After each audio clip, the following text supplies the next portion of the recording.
নমস্কার নমস্কার নমস্কার নমস্কার নমস্কার নমস্কার নমস্কার আপনাদের সবাইকে সবাইকে সবাইকে নমস্কার জানাচ্ছে আপনাদের সৌমিত্র বসু। সবাইকে অজস্র শুভকামনা জানাচ্ছে, সবাইকে স্বাগত জানাচ্ছে আজকের এই শরণাগত অনুষ্ঠানে এবং সবাইকে শুভ সকাল জানাচ্ছে। শুভ হোক, শুভ হোক, সকলের শুভ হোক, সকলের ভালো হোক, সকলের মঙ্গল হোক, কল্যাণ হোক, ভালো হোক, ভালো হোক, ভালো হোক, ভালো হোক, ভালো হোক। আজকে বিনয় কৃষ্ণ বসুর জন্মদিন। কৃষ্ণটা বাদ দিয়ে দিন, আচ্ছা বসুটাও বাদ দিয়ে দিন। আজকে সেই বিনয়ের জন্মদিন। রাইটার্স বিল্ডিং অভিযান করেছিলেন যিনি বাদল এবং দীনেশের সঙ্গে, বিনয় বাদল দীনেশ অমর হয়ে আছেন। আমরা এখন বাসে মিনি বাসে উঠে বলি বিবাদীবাগ যাব। বিবাদীবাগটা আমার শুনতে খুব খারাপ লাগে, এটাই হয়তো নিয়ম এখন, যে এরকম করে ছোট করে নিয়ে আমরা সব কিছুকেই ছোট করে নিচ্ছি, তো সংক্ষিপ্ত করে নিচ্ছি, তার ফলে খানিকটা বিকলাঙ্গ করে নিচ্ছি। বিনয় বাদল দীনেশ, সেই বিনয় মেডিকেল কলেজে পড়তেন, ঢাকা বিক্রমপুরে জন্ম তার, এবং ইংরেজের সঙ্গে সরাসরি যুদ্ধে নিহত হয়েছিলেন। আজ তার জন্মদিন, 11ই সেপ্টেম্বর 1908 সালে তার জন্ম হয়েছিল। তাকে প্রণাম জানাই শরণাগত পরিবারের পক্ষ থেকে। এইবারে বেনি মাধবশীলের পঞ্জিকা অনুযায়ী আজকের দিনটার কথা বলি। আজকে 25শে ভাদ্র 1432, ইংরেজির 11ই সেপ্টেম্বর 2025, বৃহস্পতিবার। আজ চতুর্থী, কৃষ্ণপক্ষ। সূর্যোদয়ের সময় ভোর 5:25, সূর্যাস্তের সময় বিকেল 5:44। নক্ষত্র অশ্বিনী। আজকে জন্মে মেষ রাশি, ক্ষত্রিয় বর্ণ, মতান্তরে বৈশ্য বর্ণ, দেবগণ। সন্ধেবেলা 6:10 গতে নরগণ। আমাদের হোয়াটসঅ্যাপে চিঠি পাঠাবার নাম্বার 9831922927। চিঠির গোড়ায় অতি অবশ্যই SG লিখতে হবে। এবারে আজকের অনুষ্ঠান সম্পর্কে বলি। প্রথমে পুরাণ চিরন্তন। পুরাণ চিরন্তনে আমরা ওই পুরোহিত সম্পর্কে কথা বলছিলাম। পুরোহিত আমরা খুব গুরুত্ব দিই না, কিন্তু পুরোহিতের গুরুত্ব যে প্রাচীনকালে কি পরিমাণ ছিল সেইটা আস্তে আস্তে উন্মোচিত হচ্ছে বলে আমার নিজের ধারণা। আপনাদের সামনে হয়তো উন্মোচিত হচ্ছে যে পুরোহিত হচ্ছেন রাজার প্রথম রত্ন। রাজকার্য পরিচালনার ক্ষেত্রে অন্য সকলের পরামর্শ নাও, মন্ত্রীর পরামর্শ নাও, সব নানা রকম নাও, কিন্তু শেষ পর্যন্ত তোমাকে পুরোহিতের কাছ থেকে, যোগ্য ব্রাহ্মণকে পুরোহিত করতে হবে এবং সেই যোগ্য ব্রাহ্মণ পুরোহিতের কাছ থেকে তোমাকে পরামর্শ নিতেই হবে। তো সেই পুরোহিতের কথা শোনাচ্ছি আপনাদের। তারপরে চলে যাব স্বামী বিবেকানন্দের রচনা থেকে পাঠ। এই পর্বে আত্মা ইহার স্বরূপ ও লক্ষ্য, এই প্রবন্ধটি সবে শুরু করেছিলাম আমরা, তার আরেকটু অংশ পড়ে শোনাবো। তারপরে ভগবদ্গীতা থেকে পাঠ। ভগবদ্গীতা থেকে পাঠের পর স্বামী গোকুলানন্দ, তার রচনা থেকে পড়ে শোনাবো। কেমন করে আনন্দে থাকতে হয়, কেমন করে মানসিক চাপ দূর করতে হয়, তাই নিয়ে খুব মূল্যবান সব পরামর্শ দিচ্ছেন তিনি। আপনাদের চিঠিপত্র এবং শেষে বাইরে দূরে। 92.7 বিগ FM এ শরণাগত অনুষ্ঠান শুনছেন। আমি আছি আপনাদের সঙ্গে, আপনাদের সৌমিত্র বসু। গানের পর পুরাণ চিরন্তন, পুরোহিতের কথা। এই নিয়ে কথা বলতে চলে এলাম পুরাণ চিরন্তনে দ্বিতীয় পর্ব, এই শরণাগত অনুষ্ঠানে 92.7 বিগ FM এ। তাহলে পুরোহিতের কাজটা কি রাজার সঙ্গে মিলে, বা রাজার কাজটা কি পুরোহিতের সঙ্গে মিলে, সেটাই ঠিক কথা বলা উচিত বলে মনে হয়। যে রাজ্যকে পরিচালনা করা, রাষ্ট্রকে পরিচালনা করা, এবং রাষ্ট্রকে পরিচালনা করা বলতে কি বোঝাচ্ছে না, যারা ভালো লোক, শিষ্ট, যারা ধার্মিক, ধর্মপরায়ণ, অর্থাৎ ধর্ম বলতে আমি কেবলমাত্র কোনো একটি বিশেষ ধর্ম ইত্যাদি ইত্যাদি এটা বলছি না, সাধারণভাবে যারা মানুষ হিসেবে মানব ধর্ম যা কিছু সেইটাকে সুচারুভাবে পালন করতে চান, তাদের রক্ষা করা, এবং যারা দুর্বৃত্ত, যারা অধার্মিক, তাদের নিরাকরণ করা, তাদের আটকানো, তাদের বিনাশ করা। এইটা এর জন্য পুরোহিতকে নির্বাচন করা খুব দরকার। তার মানে পুরোহিত কিন্তু আসলে প্রধানমন্ত্রীও বটে। তিনি কিন্তু কেবলমাত্র যাগযজ্ঞ পুজো আচ্ছা এই সমস্তগুলোই করেন না, তিনি কিন্তু রাজাকে নানান রকম পরামর্শ দেন তার বিদ্যাবত্তার জায়গা থেকে, তার প্রজ্ঞার জায়গা থেকে তিনি নানান রকম পরামর্শ দেন। তো মহাভারত ঐলপুরুরবা এবং মাতরিষ্যা বায়ুর যে পুরনো সংবাদ সেটা উল্লেখ করে প্রথমে ব্রাহ্মণের শ্রেষ্ঠত্ব প্রতিষ্ঠা করেছে, তারপর রাজার তত্ত্বাবধায়ক হিসেবে বিজ্ঞান জ্ঞানী বহু অভিজ্ঞ রাজপুরোহিতের আশ্রয় গ্রহণ করবার কথা বলেছে। এইটা কিন্তু এখনো পর্যন্ত চালু আছে। ভেবে দেখবেন যে আমাদের এখানে রাষ্ট্রপতি করা হতো, ধরুন এই সেদিন গেল আমাদের তার জন্মদিন, শিক্ষক দিবস 5 তারিখে 5ই সেপ্টেম্বর, ডক্টর সর্বপল্লী রাধাকৃষ্ণন, একজন পণ্ডিত মানুষ, দার্শনিক মানুষ, তাকে আমি পুরোভাগে রাখবো। এইটাই তো নিয়ম ছিল। এখন সে নিয়ম আর ওই রকম ভাবে পালিত হয় কিনা আমি জানি না, কিন্তু একটা সময় এই রকমের একটা ভাবনার জায়গা ছিল যে যিনি সত্যিকারের পণ্ডিত মানুষ তিনি পুরোভাগে থাকবেন, তিনি তার মধ্যে দিয়ে সমস্ত সিদ্ধান্তগুলো বেরোবে। তো বলা হচ্ছে যে রাষ্ট্রের যোগক্ষেম মানে রাষ্ট্রের যা নেই তা সংগ্রহ করা এবং যা আছে তা সুরক্ষিত করাটা যেমন রাজার দায়িত্ব, তেমনি রাজার যোগক্ষেম নির্ভর করে পুরোহিতের ওপর। পুরোহিত রাজাকে সম্পন্ন করে রাখবেন। শুনছেন পুরোহিতের কথা পুরাণ চিরন্তনে 92.7 বিগ FM এ শরণাগত অনুষ্ঠানে। একটু গান শুনি। পুরোহিত নিয়ে তো এই সমস্ত কথাবার্তা বললাম, কিন্তু পৌরোহিত্য যাকে বলছিস তার একটা বিবর্তনের দিকও রয়েছে। বিদ্যা এবং বেদবিদ্যা এগুলো তখন একজন মানুষকে তো পরিশীলিত করে তুলত। পরিশীলন মানে কি? তাকে মেজে ঘষে পরিষ্কার করে দিত। এই যে পৃথিবীতে আমরা বাস করি তার নানান মালিন্য, নানান সেটা কুসংস্কার হতে পারে, কু আচার হতে পারে, কু অভ্যাস হতে পারে, এই নানান রকম কিছু, সেইগুলো আমাদের আক্রমণ করে, আমাদের দখল করে নিতে চায়। এইগুলোকে মাজতে হয়, যেমন করে বাসন মাজে তেমনি করে এগুলোকে মাজতে হয়, এবং সেই মাজার জন্য দরকার শিক্ষা, বিদ্যা। বিদ্যা মানে এখনকার স্কুল কলেজের বিদ্যা নয়, সিলেবাস অনুযায়ী এই পড়লাম, এই বিষয় পড়লাম, এই বিদ্যা না, এই বিদ্যার কথা বলছি না, এটা ঠিক বিদ্যা বলে আমার মনে হয় না। কিন্তু আমাকে যেটা আমার অন্তরকে মার্জনা করবে, আমার ভেতরে কতকগুলো বোধের জায়গা তৈরি করবে, এইটাকে বলা হচ্ছে বিদ্যা, বেদবিদ্যা।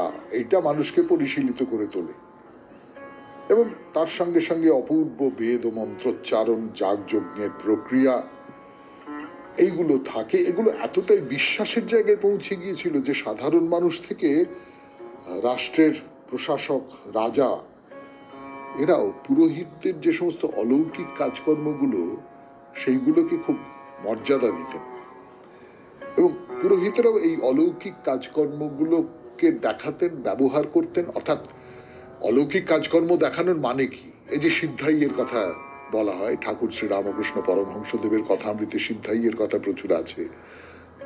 তো এগুলোর মানে কি? এগুলো হচ্ছে আমি তোমার থেকে আলাদা, আমি তোমার থেকে উঁচু স্তরে, আমার ভিতরে এমন কিছু শক্তি আছে যে শক্তির নাগাল তুমি পাবে না, কাজেই তুমি আমার কথা শোনো, আমার বর্ষতা স্বীকার করো। এই যে অলৌকিক ক্ষমতা, এই অলৌকিক ক্ষমতা ধরুন বিশ্বামিত্রের এরকম অলৌকিক ক্ষমতা, এবং তার মন্ত্র শক্তি যেন প্রাচীন ভরত গোষ্ঠী, সেই ভরত গোষ্ঠীর রাজা তাদের যুদ্ধে জিতিয়েছে, একের পর এক শত্রুকে হারিয়ে দিয়েছে। এবং ব্রাহ্মণ গ্রন্থগুলো রাজাদের নানান রকম যাগযজ্ঞ, রাজাদের ভালো কিসে হয় সেইটা মাথায় রেখেই পুরোহিতের গুণ ঠিক করেছে, এবং সেটা দীর্ঘদিন পর্যন্ত চলে এসেছে। তা আসুক, আমাদের তো শেষ করতে হবে, কাজে আজকের মতো পুরাণ চিরন্তন শেষ করি। গানের পর স্বামী বিবেকানন্দের রচনা থেকে পাঠ। এরপর ফিরে এলাম 92.7 বিগ এফএম এ শরণাগত অনুষ্ঠান শুনছেন। আমি আছি আপনাদের সঙ্গে, আপনাদের সৌমিত্র বসু। আত্মা ইহার স্বরূপ ও লক্ষ্য স্বামী বিবেকানন্দের এই রচনাটি থেকে পাঠ করে শোনাচ্ছি, কাল যতটা শুনিয়েছিলাম তারপর থেকে। আর্যগণের চিন্তাধারা আলোচনা করিলে আমরা সঙ্গে সঙ্গে ইহার একটি বিশেষ ব্যতিক্রম লক্ষ্য করি। এখানেও একটি দ্বিতীয় দেহের ধারণা রহিয়াছে, কিন্তু ওইটি এক প্রকার অধ্যাত্ম দেহ। অপর একটি বড় প্রভেদ এই যে এই অধ্যাত্ম দেহ বা আত্মা বা যাহাই আমরা বলি না কেন, এইটির জীবনকাল পরিত্যক্ত দেহের সহিত বিজড়িত নয়, বরং আত্মা পূর্বদেহের বন্ধন হইতে মুক্তি লাভ করিয়াছে বলিয়াই মৃতদেহ দাহ করিবার অপূর্ব পদ্ধতিটি আর্যদের মধ্যে প্রচলিত। মৃতের পরিত্যক্ত দেহ হইতে তাহারা অব্যাহতি পাইতে চায়, আর মিশরীয়গণ এই দেহকে সুগন্ধ আরোগ দ্বারা সুবাসিত করিয়া, কবরে প্রথিত করিয়া, পিরামিড প্রভৃতি নির্মাণ করিয়া উহাকে সংরক্ষিত করিতে চায়। মৃতের দেহকে বিনষ্ট করিয়া দেওয়ার এই সর্বাপেক্ষা প্রাচীন প্রথা ছাড়াও কতকটা উন্নত জাতিগুলির মধ্যে মৃতদেহ বিনষ্ট করিবার যে রীতি দেখা যায়, তাহার দ্বারা বেশ প্রমাণিত হয় যে উহাদের মধ্যে আত্মার ধারণাটি বর্তমান। যেখানে দেহ বিযুক্ত আত্মার ধারণাটি দেহের ধারণার সহিত যুক্ত, সেখানেই আমরা মৃতদেহ সংরক্ষিত করিবার এবং যে কোনোভাবে ইহাকে প্রথিত করিবার আগ্রহ লক্ষ্য করি। অপরপক্ষে যাহাদের মধ্যে এই ধারণা পরিস্ফুট হইয়াছে যে আত্মা দেহ হইতে সম্পূর্ণ পৃথক এবং মৃতদেহ ধ্বংসপ্রাপ্ত হইলেও আত্মা আহত বা ধ্বংসপ্রাপ্ত হয় না, তাহাদের মধ্যেই মৃতদেহ দাহ করিবার রীতি অবলম্বিত হইয়াছে। তাই আমরা প্রাচীন আর্য জাতির মধ্যে এই মৃতদেহ দাহ করিবার প্রথা দেখিতে পাই, যদিও পারসিকরা এই প্রথা পরিবর্তন করিয়া একটি উচ্চ স্থানে অনাবৃতভাবে মৃতদেহ রাখিবার প্রথা অনুসরণ করে। কিন্তু এই উচ্চস্থান বা দখম নামের অর্থ দাহ করিবার স্থান। ইহার দ্বারা প্রতীত হয় যে প্রাচীনকালে তাহারাও মৃতদেহ পোড়াইত। আর্য জাতির অপর একটি বিশেষত্ব এই যে তাহাদের এই দ্বিতীয় দেহগুলির ধারণার সঙ্গে কোনো ভীতির ভাব জড়িত ছিল না। দ্বিতীয় দেহগুলি খাদ্য বা সাহায্যের জন্য এই পৃথিবীতে নামিয়ে আসে না, বা ওই সাহায্য হইতে বঞ্চিত হইলে হিংস্র হয় না, অথবা জীবিত ব্যক্তিগণের জীবন বিপন্ন করিতে প্রয়াসী হয় না। উহারা বরং আনন্দিত, দেহ বন্ধন হইতে মুক্তি লাভ করিয়া আহ্লাদিত।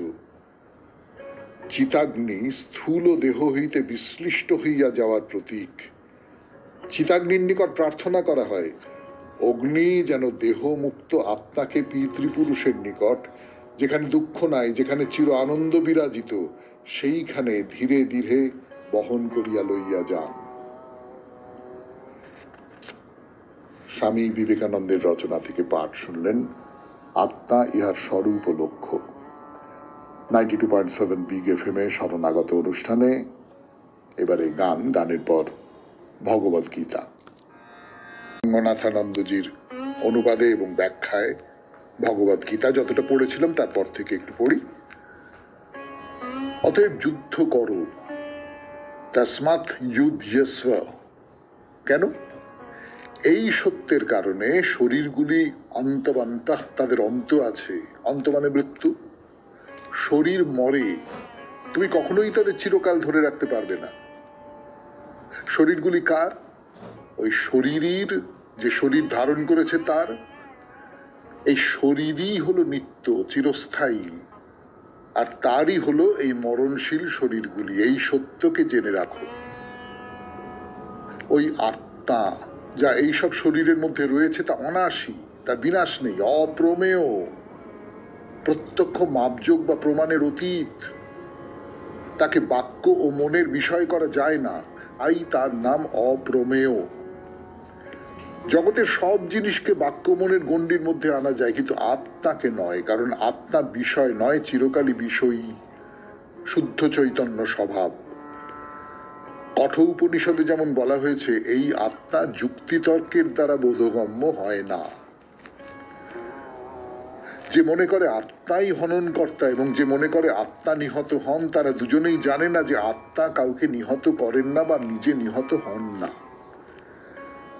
এই 19 সংখ্যক শ্লোকটি মার্কিন চিন্তক র্যালফ ওয়াল্ডো এমারসনের দৃষ্টি আকর্ষণ করে।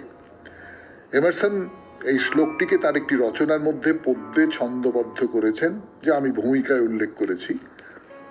এটি একটি চমৎকার গ্রন্থ, যা ঊনবিংশ শতাব্দীর আমেরিকার অতীন্দ্রিয়বাদী দর্শন বিষয়ক আন্দোলনকে প্রভাবিত করেছিল। তাই আত্মা কাউকে বিনাশ করেন না অথবা কারোর দ্বারা বিনষ্ট হন না, এই হলো আত্মার প্রকৃত স্বভাব। পরবর্তী শ্লোকে এই ভাবটিকে আরো সম্প্রসারিত করা হয়েছে। এই আত্মা কখনো জাত বা মৃত হন না। এটি এমন বস্তু নয় যা একবার জন্ম নিয়ে পরে বিদ্যমান রইল না। যখন শরীরের বিনাশ হয়, জন্মহীন সনাতন ও চিরস্থায়ী এই প্রাচীন আত্মাটি বিনষ্ট হন না। এই শ্লোকটি কঠোপনিষদের 1-2-18 সংখ্যক শ্লোকের প্রায় অনুরূপ। আত্মার জন্ম নেই, স্বভাবত এর মৃত্যু নেই কখনো। এটি এমন নয় যে একবার হয়ে পরে বিদ্যমান থাকে না। এটি জন্মহীন, অজ। জো শব্দের অর্থ জন্ম হওয়া। এই শব্দ থেকে ইংরেজি ভাষার জেনেটিক শব্দের উৎপত্তি। তাই অজ হলো জন্মহীন, নিত্য, সনাতন, শাশ্বত, চিরস্থায়ী। পুরনো বস্তুটি অতি প্রাচীন তবু চিরনবীন, এই হলো পুরনো শব্দের অর্থ।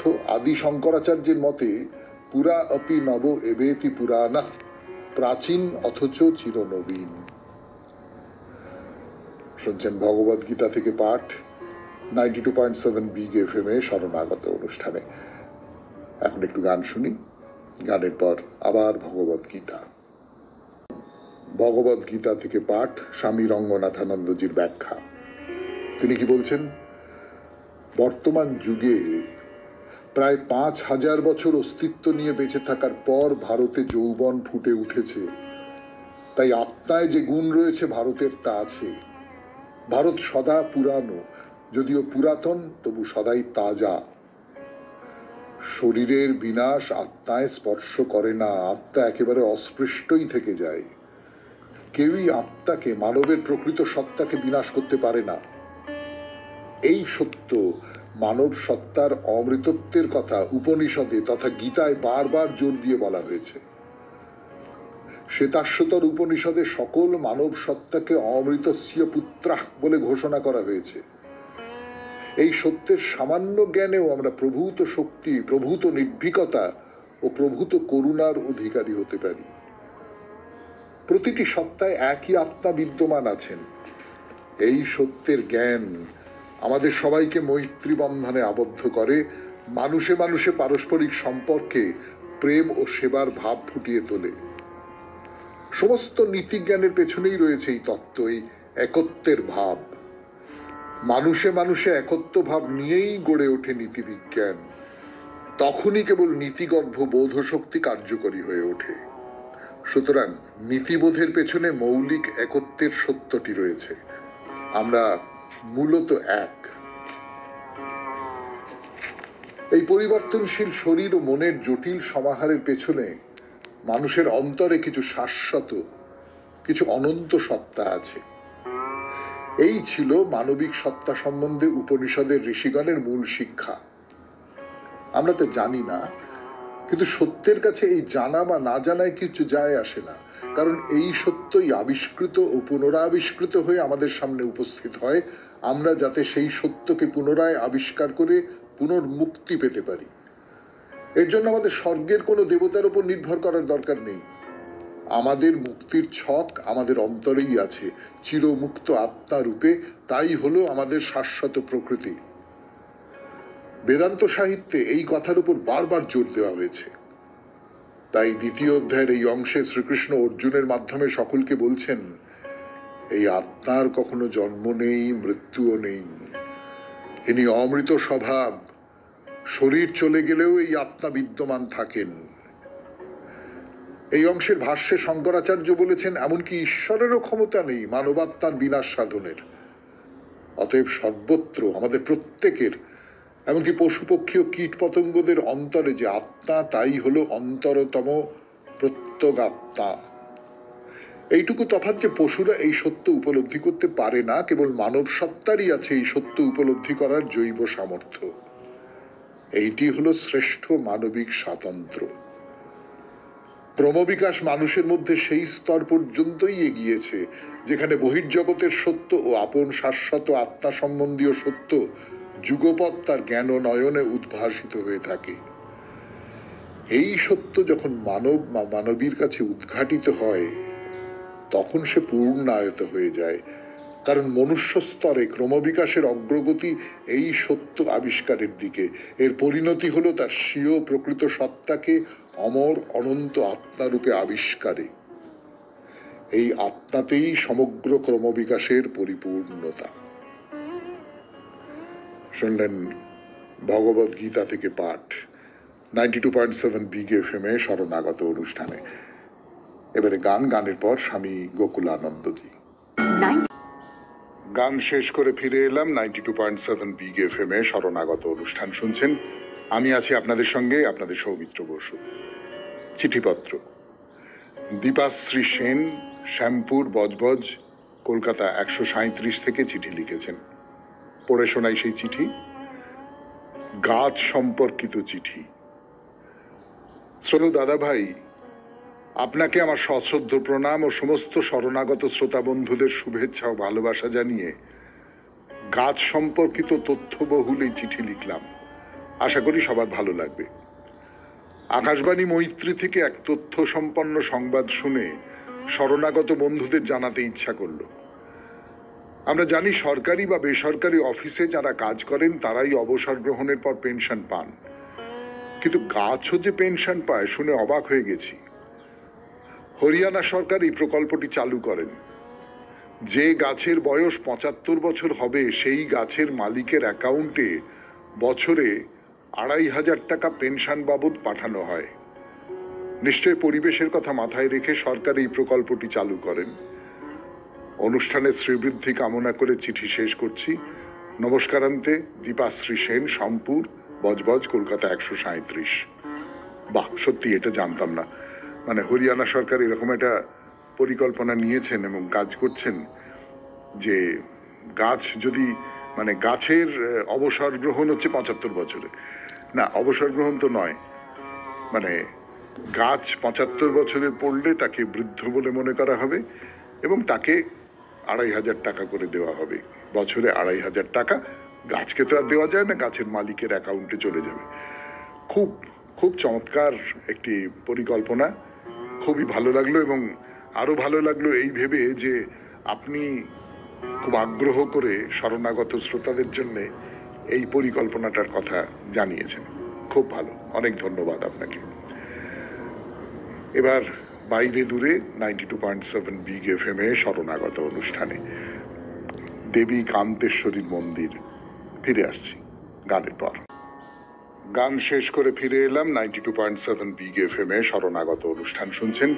আমি আছি আপনাদের সঙ্গে, আপনাদের সৌমিত্র বসু। চিঠিপত্র। দীপাশ্রী সেন, শ্যামপুর বজবজ, কলকাতা 137 থেকে চিঠি লিখেছেন। পড়ে শোনাই সেই চিঠি। গাছ সম্পর্কিত চিঠি। শ্রোতা দাদা ভাই, আপনাকে আমার সশ্রদ্ধ প্রণাম ও সমস্ত শরণাগত শ্রোতা বন্ধুদের শুভেচ্ছা ও ভালোবাসা জানিয়ে গাছ সম্পর্কিত তথ্যবহুল এই চিঠি লিখলাম। আশা করি সবার ভালো লাগবে। আকাশবাণী মৈত্রী থেকে এক তথ্য সম্পন্ন সংবাদ শুনে শরণাগত বন্ধুদের জানাতে ইচ্ছা করল। আমরা জানি সরকারি বা বেসরকারি অফিসে যারা কাজ করেন তারাই অবসর গ্রহণের পর পেনশন পান, কিন্তু গাছও যে পেনশন পায় শুনে অবাক হয়ে গেছি। হরিয়ানা সরকার এই প্রকল্পটি চালু করেন। যে গাছের বয়স 75 বছর হবে সেই গাছের মালিকের অ্যাকাউন্টে বছরে 2500 টাকা পেনশন বাবদ পাঠানো হয়। নিশ্চয় পরিবেশের কথা মাথায় রেখে সরকার এই প্রকল্পটি চালু করেন। অনুষ্ঠানের শ্রীবৃদ্ধি কামনা করে চিঠি শেষ করছি। নমস্কারান্তে, দীপাশ্রী সেন, শ্যামপুর বজবজ, কলকাতা 137। বাহ, সত্যি এটা জানতাম না। মানে হরিয়ানা সরকার এরকম একটা পরিকল্পনা নিয়েছেন এবং কাজ করছেন যে গাছ যদি মানে গাছের অবসর গ্রহণ হচ্ছে 75 বছরে। না, অবসর গ্রহণ তো নয়, মানে গাছ 75 বছরে পড়লে তাকে বৃদ্ধ বলে মনে করা হবে এবং তাকে 2,500 টাকা করে দেওয়া হবে, বছরে 2,500 টাকা। গাছকে তো আর দেওয়া যায় না, গাছের মালিকের অ্যাকাউন্টে চলে যাবে। খুব খুব চমৎকার একটি পরিকল্পনা, খুবই ভালো লাগলো। এবং আরো ভালো লাগলো এই ভেবে যে আপনি খুব আগ্রহ করে শরণাগত শ্রোতাদের জন্য এই পরিকল্পনাটার কথা জানিয়েছেন। খুব ভালো, অনেক ধন্যবাদ আপনাকে। এবার বাইরে দূরে 92.7 বিগ এফএম এ শরণাগত অনুষ্ঠানে দেবী কান্তেশ্বরীর মন্দির ফিরে আসছি গানের পর। দরজার মুখের নহবতখানা রয়েছে, তার মানে বুঝতে পারছেন যে আজকের দিনে নয় কিন্তু পুরনো সময় মন্দিরের যখন বেশ বাড়বাড়ন্ত ছিল, সেই পুরনো আমলে নিশ্চয়ই এইখানে নহবত বাজানো হতো। আমি বেশ কল্পনা করতে পারি যে সকাল বেলায় শিল্পীরা এসে এই নহবত খানায় বসে নহবত বাজানো হতো, সানাই বাজানো হতো হয়তো, এবং তার মূর্ছনা দিকে দিগন্তরে চারপাশে ছড়িয়ে পড়তো। যারা এই মন্দিরে আসতেন সকালবেলা পূজার ডালি নিয়ে, তারা সেই সুরমূর্ছনার ভেতর দিয়ে মন্দিরের মধ্যে প্রবেশ করতেন। এই যে স্মৃতি অপরূপ, মানে ধূপের গন্ধের মতন সেই সুরের যে গন্ধ, সুরের যে স্বাদ, সেইটাও যেন এই পুরো মন্দিরের জায়গাটাকে আচ্ছন্ন করে রাখতো। তো সেইটা এই নহবতখানাটা দেখলে মনে পড়ে যায়, সেই নহবতখানার ভেতরে এটা আজও থেকে গেছে। তো এইবারে আপনাদের বলি এই কান্তেশ্বরী মন্দিরের মাপটা কিরকম। মন্দিরটা খুব ছোট নয় কিন্তু, মানে মাটি থেকে 46 ফুট উঁচু। আমরা এর চেয়ে অনেক বেশি উঁচু উঁচু মন্দির টন্দির দেখেছি, নিশ্চয়ই দেখেছি, এবং সেগুলো নিয়ে কথাবার্তা হয়েছে, কিন্তু এই মন্দিরটা 46 ফুট উঁচু। একজন মানুষ যদি 6 ফুট হয় তাহলে 46 ফুট মানে কত, অঙ্ক কষে দেখুন। আর চওড়ার দিক থেকে 32 ফুট। তার মানে মন্দিরটা সোজা লম্বা ওপরে উঠে গেছে এমনটা নয়, মন্দিরটার বিস্তারটাও মানে চওড়ার দিকটাও বেশ বড়, প্রায় বর্গাকার এইরকম মনে হতে পারে।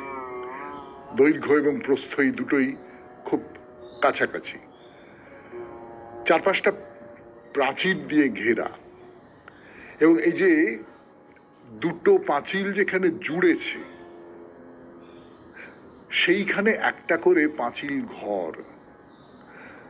মানে দেখে মনে হয় যে ওই যেরকম জেলখানায় হয় না, জেলখানায় প্রাচীরের ওপর একটা করে গম্বুজ থাকে যেখানে প্রহরীরা বসে থাকেন যাতে জেল থেকে কেউ পালাতে না পারে, বা বহু দূর পর্যন্ত কোথায় কি হচ্ছে না হচ্ছে যাতে দেখতে পান, ইত্যাদি ইত্যাদি।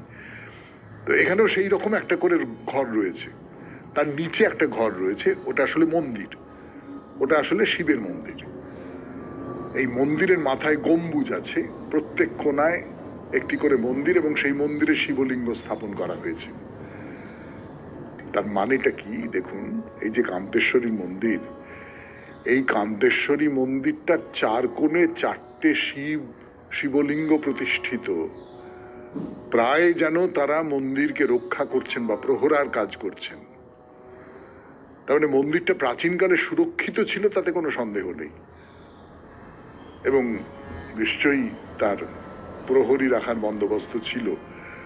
আজকে হয়তো তার আর কোনো দরকার হবে না, কিন্তু একটা সময়ে এই যে কান্তেশ্বরীর মন্দির হয়তো খুবই সম্পদশালী মন্দির ছিল, খুবই গুরুত্বপূর্ণ মন্দির ছিল। অন্তত এই যে সমস্ত নিদর্শনগুলোর কথা বলছি, এই নিদর্শনগুলো থেকে খুব ভালো করে বুঝতে পারা যায়। তো দেখবার জন্যই ভেতরে ঢুকবেন, ওই যে 4টে কোণে 4টে শিবলিঙ্গ মন্দিরের মধ্যে রয়েছে, সেই মন্দিরের ভেতরে প্রবেশ করলাম। খুব ছোট শিবলিঙ্গ, মানে বাইরে ওই যে দেখেছিলাম রাস্তার ধারে একটি শিবলিঙ্গ রাখা রয়েছে, তার মানে পঞ্চশিব রয়েছেন এই কান্তেশ্বরী মন্দিরের চত্বরের মধ্যে। 5 জন শিব রয়েছেন, তাদের 4 জনকে চারদিকে ছড়িয়ে দেওয়া হয়েছে, মাঝখানে মন্দিরের পাশে একজনকে রেখে দেওয়া হয়েছে। মন্দিরের পেছন দিকে একটা কুয়ো দেখতে পাবেন, লাল রঙের সিমেন্ট দিয়ে বাঁধানো। সেই কুয়োটার দিকে তাকিয়ে দেখবেন যে এখন আর জল টল কিছু নেই, কিন্তু একটা সময় ছিল। এখন ব্যবহার হয় না, কিন্তু একটা সময় ব্যবহার করা হতো। শুনছেন কামতেশ্বরী মন্দিরের কথা, কোচবিহার জেলার কামতেশ্বরী মন্দির, 92.7 বিগ FM এ শরণাগত অনুষ্ঠানে। আরো কথা বলবো মন্দির নিয়ে, ফিরে আসছি গানের পর। কথা বলছিলাম, খুব সুন্দর করে বাঁধানো আছে কুয়োটা, নতুন কুয়ো বলেই মনে হয়, প্রায় লাল রং দিয়ে খুব সুন্দর করে বাঁধানো রয়েছে, কিন্তু পুরনো কুয়ো। কুয়োটা এখন আর ব্যবহার করা হয় না, তার কারণ খুব স্বাভাবিক, এখন তো কলের জল চলে এসেছে, পাম্পের জল চলে এসেছে, ফলে এখন আর ওই কুয়োর কোনো ভূমিকা নেই। কিন্তু একটা সময় ওই কুয়ো থেকে জল তুলেই মন্দিরের কাজকর্ম চলতো। এইবারে বলি যে মন্দির কতক্ষণ খোলা থাকে? অনেকক্ষণ, অনেকক্ষণ খোলা থাকে। আপনি যে কোনো সময় মন্দিরে চলে আসতে পারবেন। মন্দির খোলে সকাল 7টার সময়, আর একেবারে রাত্রি পর্যন্ত চলে, মানে যতক্ষণ পুজো হয়, যতক্ষণ কোন দর্শনার্থী থাকেন ততক্ষণ পর্যন্ত চলে। দর্শনার্থীরা সকলে চলে গেলে, যখন একেবারে চারপাশটা নির্জন হয়ে যায়, পুজোর যে নিত্য পুজোর যে সমস্ত ব্যবস্থা সেইগুলো শেষ হয়ে যায়, তখন মন্দির বন্ধ করে দেওয়া হয়। এর কোনো নির্দিষ্ট, বন্ধ করার কোনো নির্দিষ্ট নিয়ম নেই। তো মন্দিরের ভেতরটা তো